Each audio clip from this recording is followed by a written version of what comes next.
Howdy, welcome to Lumbradita Talks. My name is Laura or Lala, and this is part 2 of my mini series called Lo que se ve no se pregunta. This is me sharing my journey of my coming out story. In part 1, I shared my experience through my childhood and adolescence all the way up to high school on what contributed to me not coming out into my early 30s. In part 2, this part, I'm going to be talking about my experience of college all the way through my 20s and how the different experiences that I had, the fear that I had, also contributed to me not coming out. It's going to give another angle or insight in my journey. And so, to just recap, when I was in high school, there was a teacher, and I did give a trigger warning then. I'm going to give a trigger warning now that this video will talk on the subject of mental health coming out and PDF, just like the last video did. And so I had a high school teacher who was caught with the students, and unfortunately that put a lot of fear in me because I saw how people responded. And I want to just say this because I did have some anxiety when I looked at the recording. I did have some anxiety on opening up that subject and even just processing it out loud. But what I wanted to really say, and I want to say again now, is that queerness has nothing to do with being a PDF. Those two are very distinct things. And the way that was handled at my school, the way people were talking about it, caused a lot of confusion and a lot of fear for me. To this day, it is something that I see often get blurred in the media. Queerness has nothing to do with being a PDF. Those are two very distinct things. We know that there are heterosexual folks who are PDFs. We know this. And it's not just restricted to one gender either. I think that was another layer of the confusion too, because this teacher that I had was a woman. So I want to just put that out there.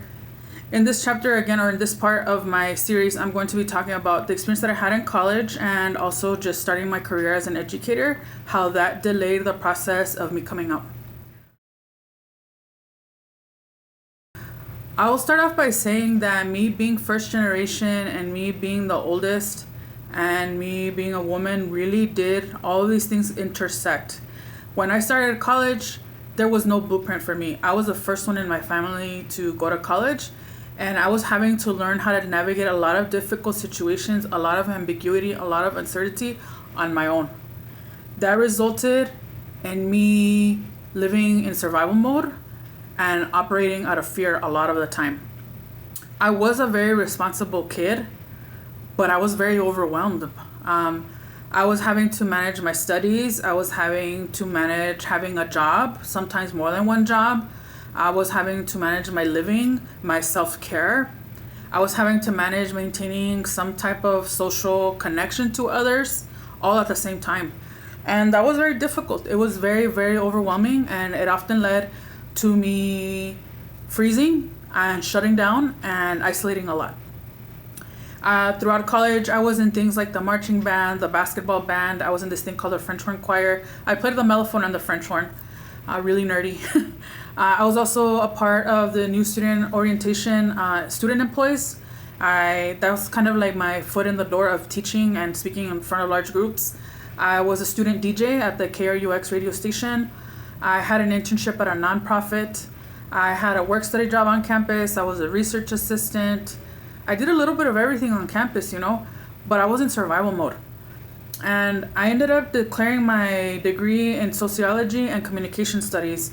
And I don't think it'll come as a surprise to know that because humans have always been an enigma to me, society has always been an enigma to me, that I would dedicate myself to studying that for 4 years. I don't think that comes as a surprise to anybody. I think that's a pretty standard thing for a lot of autistic folks, that they end up studying either psychology or anything related in the social sciences. There are, of course, not everybody, but a lot of autistic women do end up going that route for some reason, I have found out recently. So to clarify, communication studies is not related to mass communications or journalism. It's related specifically to human communication. So the types of classes that I was taking was interpersonal communication. I took a class on deception, intercultural communication, nonverbal communication, all those types of things related to human communication. Those were the classes that I was taking, along with my sociology classes that were looking at the bigger picture, society, and why things are the way that they are. And one of the classes when I learned about social constructs, that all these things are made up, just kind of blew my mind, because I was like, yeah, that makes sense. that it doesn't make sense to me because it's all made up.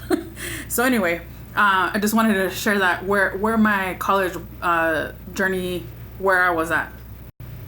My third year of college, I actually ended up meeting who ended up becoming my first boyfriend. I was never the college kid that was going party after party after party, socializing a lot, none of that.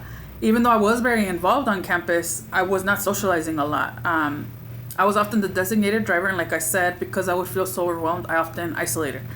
But I met who became my first boyfriend through a college radio station. He and I had similar interests, like in music, film, photography.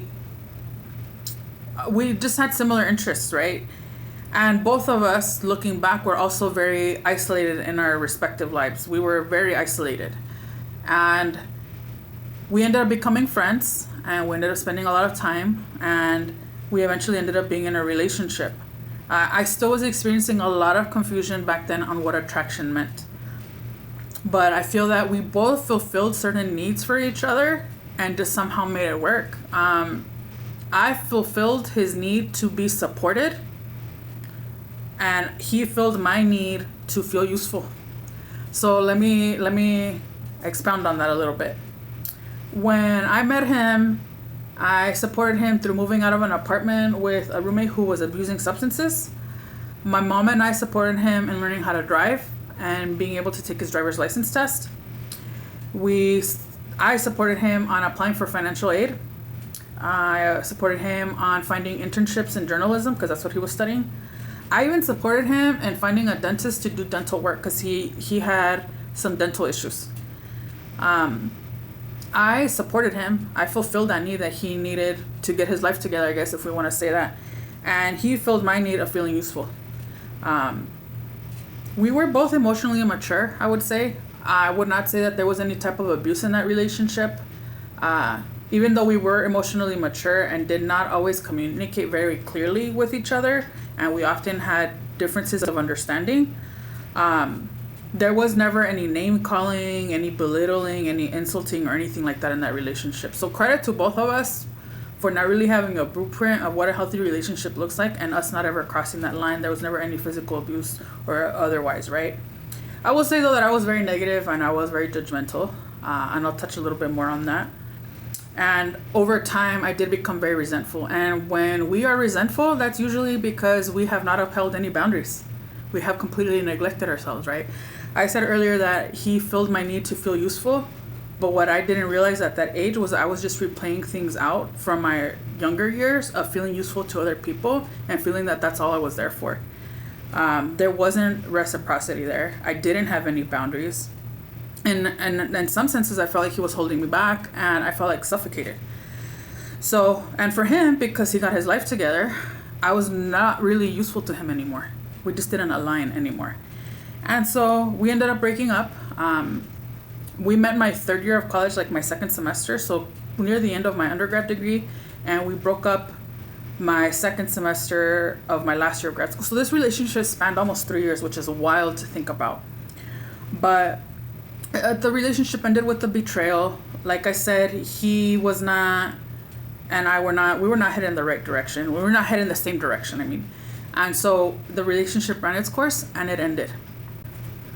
I will say that even though I did experience that betrayal at the end of the relationship, I did also feel relief once I dealt with those feelings of betrayal, because then I was able to just move on with my life and just, okay, you betrayed me in this relationship.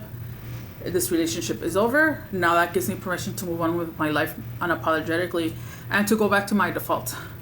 My default was and is being single, being on my own. That is my comfort zone. And so I was able to do that, and that led to me being able to move out of state and go to Louisiana. But I'll touch on that later. While all this is going on, I'm doing my research as an undergrad student, and then I'm doing my research as a master's student. And this is the part where I will give a trigger warning, and I'll include a timestamp, and where I talk about mental health and PDF all around my master's thesis. So I have always been a really curious, inquisitive person, and when I started taking my sociology and communication studies classes, it raised a lot of questions. And I did my undergraduate research. I was in an undergraduate research program that encouraged first generation students to go on to get their doctorate. I did my undergraduate research and I got it published. It was on nonverbal behaviors, public displays of affection, on risk management and maintaining safety for queer couples. Heterosexual couples, not all of them are very affectionate in public, but I would say in general, heterosexual couples feel a lot more comfortable displaying affection publicly than queer couples do. And I wanted to interrogate that further through my research on how do queer couples then compensate if they do feel safe. And so I did that, and I found out that queer couples do compensate. They'll do things like when they sit next to each other, if they go to a restaurant, they'll sit next to each other and their legs will be close to each other. They'll get a drink for one another. They'll pay the tab for one another. They'll grab the jacket for the other person. That type of thing, like very discreet. Mind you, this is in the context of 2004 and 2005. Things are very different now. But I learned through that study that people don't feel safe displaying affection publicly if they're queer, and they often find other ways to do so. And to maintain that connection and that feeling of safety with their partner in public. I will say though, because I did that study in a quantitative way through survey and questionnaires, I felt like, and most of the correspondence was done through email. I didn't get to meet a lot of the participants. I felt that research felt very cold. I felt like it lacked humanity and like it lacked that human touch. And so when I went into my master's program, I really was committed to doing my research qualitative, meaning I was going to be interviewing people and I was going to be hearing their stories. And I wanted to really code pattern recognition, different themes across these interviews. And so, I did my master's thesis, and this is it right here. I still have it with me to this day because of how much this work meant to me. So I'm going to share a little bit more about it. So I'm going to start with the title. The title is Coming Out, the Narrative Function and Privacy Management and Self-Disclosure of Sexual Identity. I did end up interviewing, right here, I have it, a total of 21 gay, lesbian, and bisexual individuals were interviewed. And so I did interview, my master's thesis, my advisor, we excluded transgender folks because even though there was not enough information out there back then on this, we recognized that requires its own separate research because the experience of trans folks is so unique and different that even though everybody's a part of the same community, it requires its own research. If I were to ever in an alternate universe continue doing research like this, I would definitely focus on trans folks and really illuminating what their experience is like. And so I have even on my appendices the questionnaire when I sat with these participants. If I'm able to find a way to take a picture of this and insert the picture on this video, I'll do it. But just to give you a preview, page 138. I remember the questions are on page 138 because that's the last page of my thesis, a couple of questions that I asked. There was a total of 14. At what point in your life did you realize that you were gay or lesbian? What does sharing your coming out story mean to you? Can you recall a particular time you shared your coming out story? Do you perceive any risks such as fear of your own physical safety or feel hesitant to share your coming out story with others? Why? And do you believe that sharing your story has an effect on the gay and lesbian community? How so? Mind you, when I started this, I was 21. I think that if I were to go back now with the lived experience that I have, I would probably change the wording of some of these questions. But essentially, I ended up interviewing a total of 21 folks. That was for the purposes of the study. But aside from that, I did talk to many other people who just shared their coming out story with me throughout college. And so I would say I've heard a minimum of 30, if not more, coming out stories during this time period. Not everybody participated in my thesis study, but I definitely did speak to quite a few people who shared their story with me. I don't know if it's because I'm Laura or because I'm autistic and just make my intentions very clear. I don't know if it's because I'm a Cancer rising, but I have found throughout my life that a lot of people, when they meet me, they feel very comfortable and at ease in bearing their truth to me. Those that misperceive me or don't like me from the start, from what I've been told, it's usually because they feel intimidated by me, or they don't know how to make sense of me, or there's something about me that they recognize that they need to work on themselves. I don't know. I can't speak for those people. But through this, the people that participated, they felt very comfortable bearing their truth to me. And that is something that I feel like is a privilege that I had. I did have to get approval to do this through the institutional review board at that university. And I want to touch on that. I know this is probably going to be really nerdy of me to say, but I feel like it really needs to be considered through the institutional review board of academic institutions of higher education, that not only are we considering the implications of the research on the participants, but that we also consider the implications and the impact that it has on the researcher. So let me explain a little bit more on that. I had to disclose to my participants before I even started that there was a potential that that feelings might surface. Feelings that bring up a lot of feelings. You know, like when you experience trauma and you recount that trauma, your body doesn't know the difference between you being there in that present moment and you going back to that experience, right? And so I did have to disclose that to my participants. There were participants that did get very emotional, and they always had the opportunity to excuse themselves or to withdraw from it. But again, people did feel very comfortable with me to bear their truth. And I think in some cases, even though I wasn't responding, I feel like for some folks it might have been even very therapeutic to just ventilate that story. For me though, I feel like the IRB, the Institutional Review Board, needs to really consider when you do qualitative research like this, what does it do to the researcher? To their mental, emotional, psychological, and spiritual well-being. Because I heard at least 30 coming out stories, only 21 for the purposes of my thesis. And that was a lot for me to take in at that age.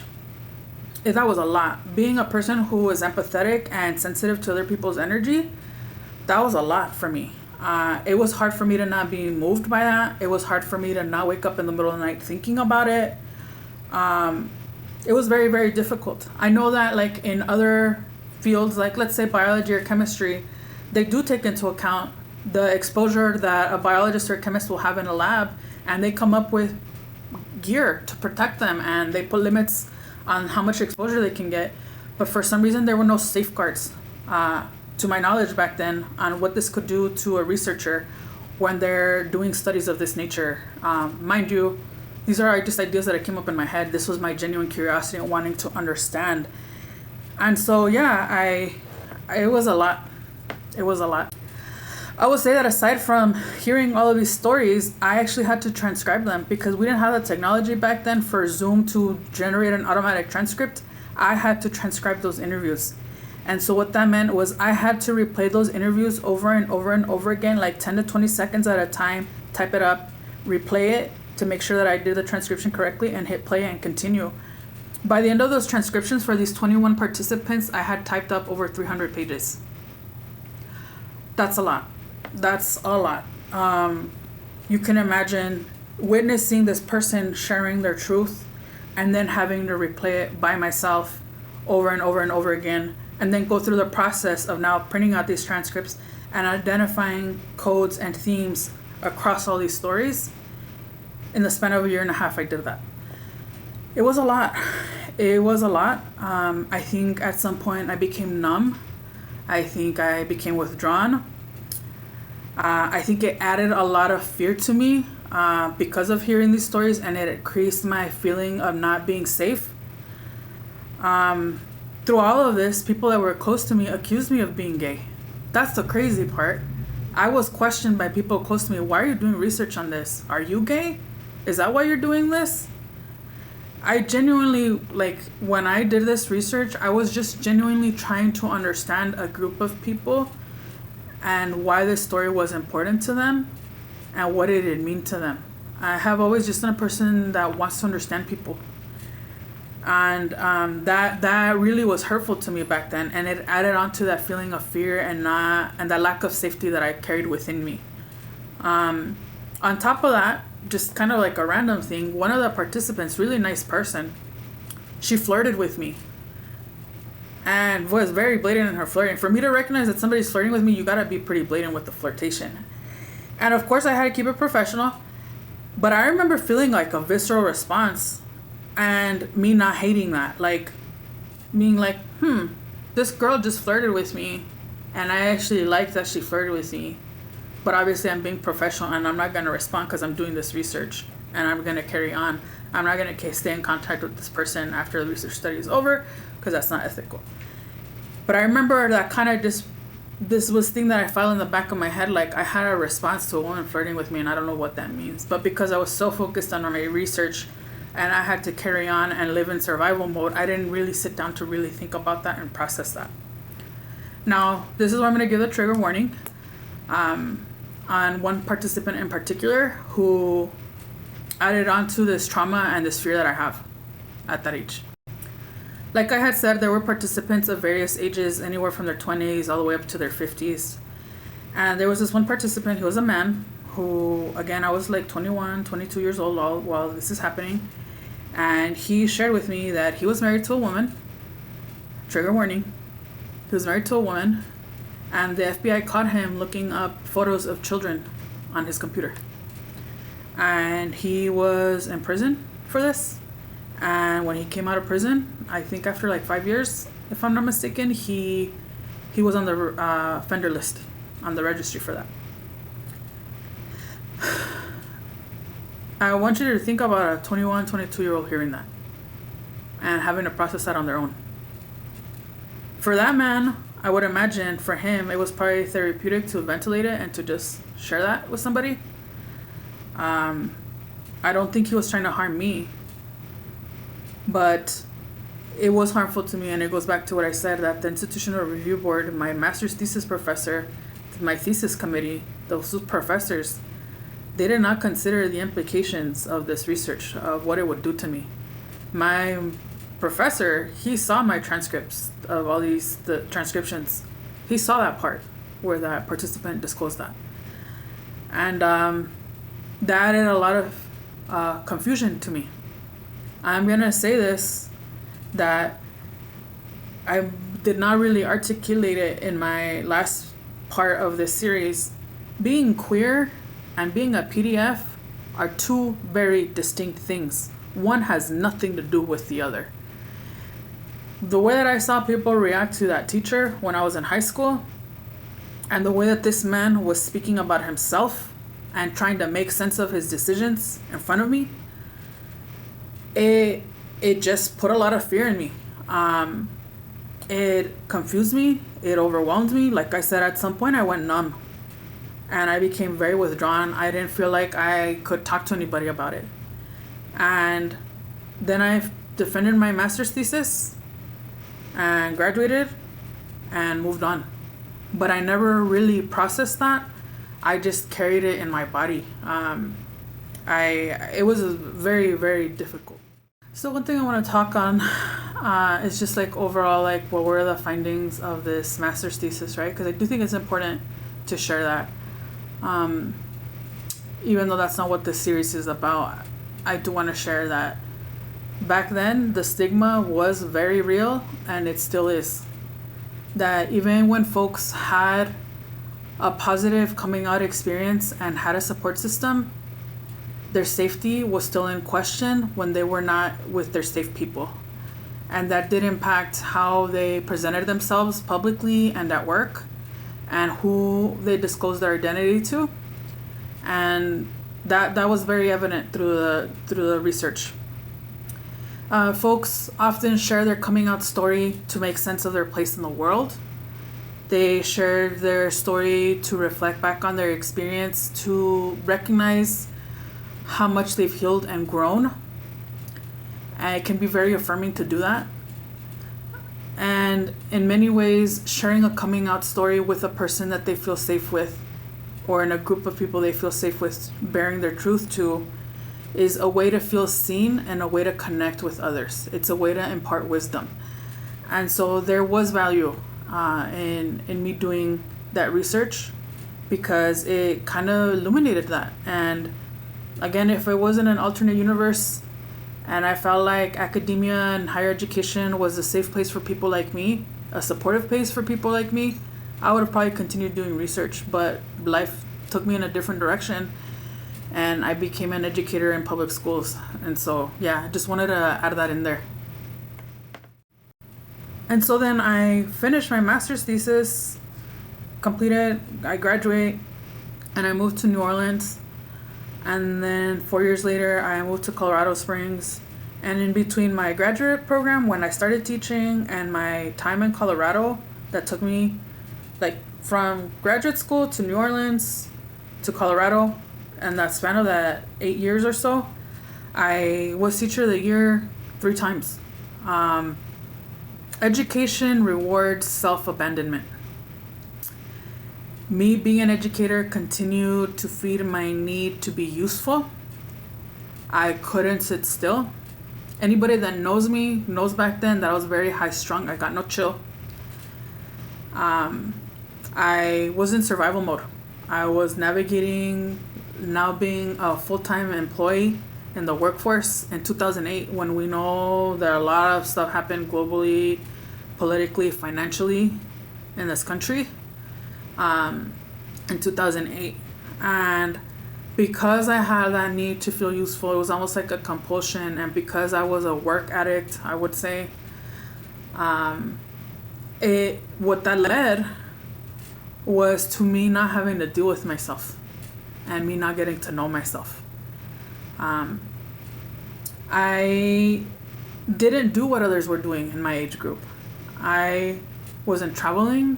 I wasn't getting married. I wasn't starting a family. I was very repressed. I had one friend in this time span who's a guy, and I couldn't identify if I was attracted to him or if I was just drawn to him as a friend. At this point, I had taken my interpersonal communication classes where they distinguished the different types of attraction and even just this idea of repulsion. But we were just yappers, and we could talk forever and ever, and to this day we can still talk forever and ever. We've been in touch after all these years, but at some point I gained the clarity, no, I'm not romantically interested in him. I'm just drawn to him as a friend. I'm drawn to him socially, and I care for him as a human being.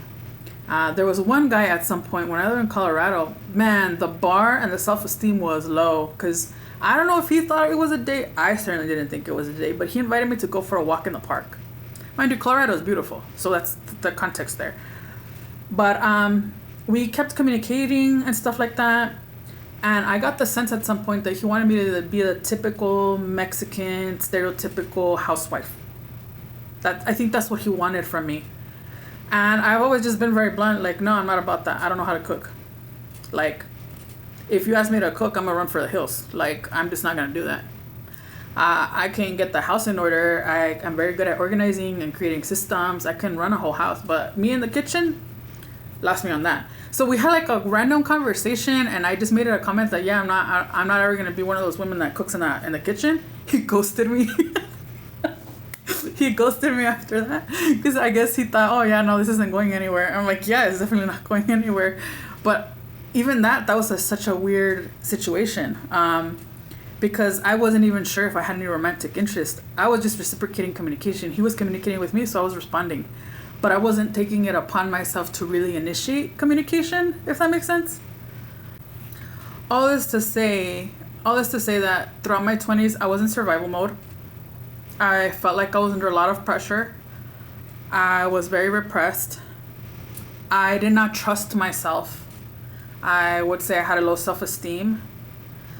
I operated a lot under fear. And so when a person operates that way, they don't get to really know themselves. There's not a lot of room for much else. When we think about the brain, like if you are operating under fear and under stress, there's not a lot of room for much else. And so I did not come out in my 20s because I had still not even really fully sat with myself to examine that I might potentially be queer. That was not even when I was accused of being queer and I saw the way in which I was doing it, it elicited a lot of fear, and there was a lot of defensiveness because of that, out of self-protection.